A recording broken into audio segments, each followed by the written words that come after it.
አሰላሙ አሌይኩም ወረህመቱላሂ ወበረከቱ። ውዴቶች እንዴት ናችሁ? ደህና ናችሁ ወይ? እኔ ደህና ነኝ አልሐምዱሊላህ ረብል ዓለሚን።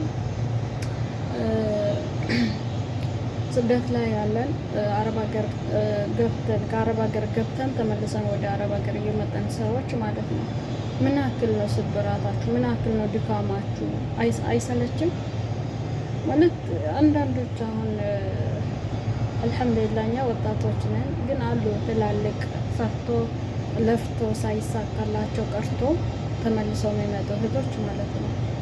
እና እነዚህን እህቶች እንዴት ነው የምናደርገው? እንዴት ነው መሆን ያለብን?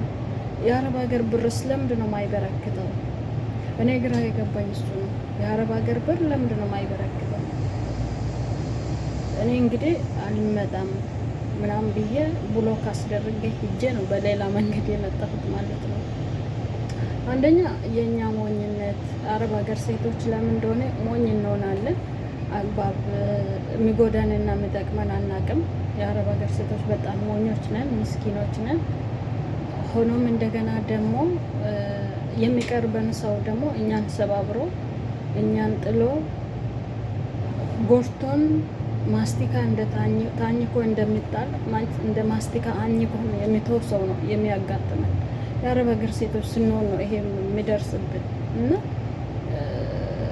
ግን ምንድን ነው ስህተታችን? አረቦቹ እንደ የሚያደነዝዙን ነገር አለ። አይ ተመልሰው ይምጡ፣ ብራቸውን አይበርክት፣ ብራቸውን ሰው ይብላ፣ ሰው የፈለገበት ቦታ ቤተሰብ አይዘንላቸው የተባልን አይመስልም? ግን እኔ እንደዛ ነው ማስበው። በቃ እንደዛ ነው ማስበው። ለምን እኔ አሁን ልጄ አመት ከ6 ወሩ ነው ትቼ የመጣሁት። እንግዲህ አልመጣም፣ ወልጄ ማሳደግ፣ ከልጆቼ ጋር መሆን፣ ከትዳሬ ጋር መሆን፣ ከቤተሰቤ ጋር መሆን ብዬ ነበር የሄድኩት የነበረው። አላህ አልፈቀደውም፣ ተመልሼ መጣሁ። ይሄ ለምንድን ነው የሚሆነው? እስቲ ራሳችንን እንጠይቅ። ለምንድን ነው የሚሆነው? ተመልሰን ለመውጣት ምንድን ነው የሚያስገድልን? ምንድን ነው የቸገረን?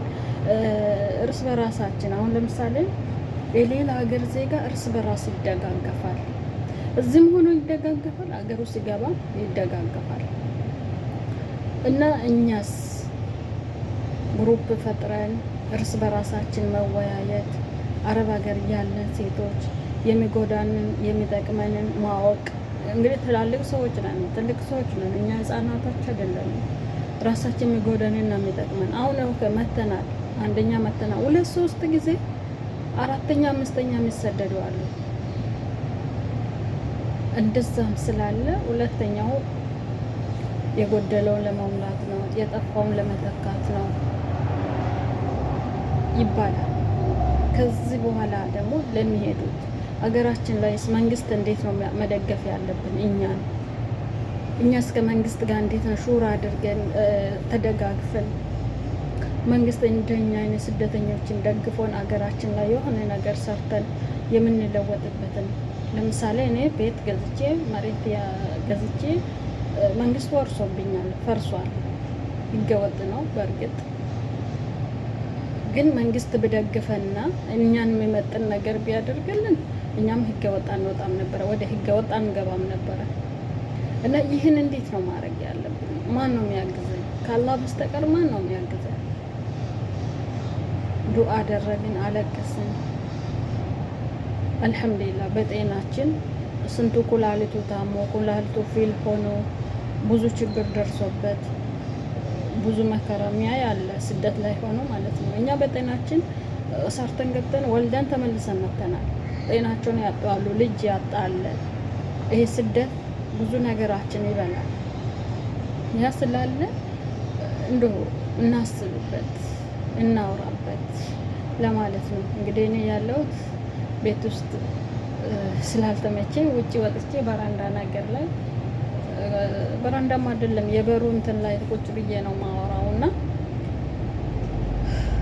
የልጄ ናፍቆት በጣም ራስን ይረብሸኛል፣ ጭንቅላቴን ይረብሸኛል።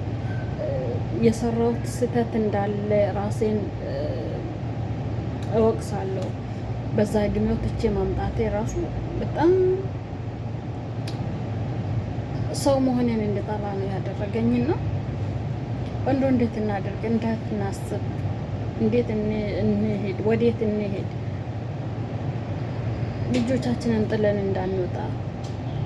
እኔ የደረሰብኝን ምናልባት ወደኋላ ወደፊት ላወጣው እችላለሁ። በልጄ ላይ የደረሰውን በራሴ ላይ የደረሰው ልጄ እንዴት እንደተንከራተተ እንዳለ እኔና አላህ ነን የምናውቀው። ልጅ ያለበትን ሁኔታ ምናልባት አያቶቹ ጋር ቤተሰቦቹ ጋር ሊሆን ይችላል፣ ግን ብዙ ነገር እንዳለ ያውቃለሁ። ውስጤ ያውቃል። ግን ምን አደርጋለሁ? ነገ ከሚያለቅስ ዛሬ ቢያለቅስ ይሻላል። ነገ ከማልቀስ ዛሬ ማልቀስ፣ ታሞ ከማቀቅ አስቀድሞ መጠንቀቅ አይደለም የሚባለው? ለዛ ነው እና ለዛ ነው እህቶቼ እንረዳዳ፣ ሰብስክራይብ እንደራረግ፣ ላይክ ሸር እንደራረግ። በዚህ እንኳን ትንሽ ነገር ካገኘ ወደ ልጆቻችን ወደ ሀገራችን ገብተን እንወልዳለን፣ ልጆቻችን እናሳድጋለን፣ ለራሳችን እንኖራለን። ሞት እንዳለ ራሱ የአረብ ሀገር ሴቶች ናቸው የረሱ እና ካገኘን ወደ ሀገራችን መግባታችን አይቀሬ ነው። ካለን ሰው ፊት አይገርፈንም፣ ሰው ፊት አይጠብሰንም። ለዛ ተደጋግፈን ሰብስክራይብ እንደዚህ ሚዲያዎች ላይ ሰብስክራይብ ተደራርገን ላይክ ሸር ተደራርገን ብንደጋገፍ ባይነኝ። አላሁ ያዕለም። አሰላሙ አለይኩም።